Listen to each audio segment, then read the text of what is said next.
یہ ایک دعا ہے جب حضرت موسیٰ علیہ السلام فرعون سے بات کرنے جا رہے تھے تو ان کو ایک ٹاسک دیا گیا تھا، تو اس وقت انہوں نے نا کچھ ریسورسز آئیڈینٹیفائی کی تھی کہ بھئی مجھے ان چیزوں کی ضرورت ہے، اور انہوں نے اللہ تعالیٰ سے پھر ان چیزوں کی دعا مانگی تھی۔ تو پہلا لیسن تو ہمیں یہی مل جاتا ہے کہ نارمل ڈیلی زندگی میں جب کسی چیز کی ضرورت محسوس کریں کہ ایک کام کو کرنے کے لیے کیا کیا چیزیں ہمیں چاہیے، تو ہم انہیں اللہ تعالیٰ سے مانگیں۔ تو نارمل صرف ورک شاپ یا پریزنٹیشن کے لیے ہی نہیں، لیکن اس کے علاوہ جب ہماری ڈیلی لائف کے اندر ہمارے شوہر کے ساتھ، بچوں کے ساتھ جب ایک ڈیفیکلٹ کنورسیشنز ہوتی ہیں، ہم کوئی مشکل بات کرنے جا رہے ہوتے ہیں،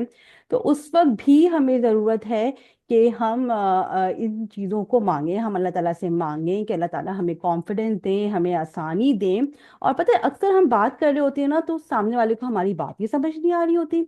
تو ہماری ایک ایسی کمیونیکیشن اسکل ہو، ہم ایک ایسے طریقے سے بات کریں، ایسے الفاظ کو چوز کریں، ایسی ٹون میں بات کریں تاکہ لوگ جو ہے نا وہ ہماری بات سمجھ جائیں۔ تو this is something to ask for. اور ریسرچ کرنے کا ایک فائدہ یہ ہوتا ہے کہ لوگ اکثر یفقہو قولی پہ رک جاتے ہیں، لیکن جب میں ریسرچ کری تو پتا چلا کہ ایک بوجھ بٹانے والا یعنی کہ وزیر، somebody who is sharing your load، آپ اللہ تعالیٰ سے یہ بھی مانگتے ہیں، آپ اکیلے کافی نہیں ہوتے ہیں۔ you ask for human resource as well who is helping you in your daily affairs۔ تو انہوں نے اللہ تعالیٰ سے ایک بوجھ بٹانے والا مددگار بھی مانگا،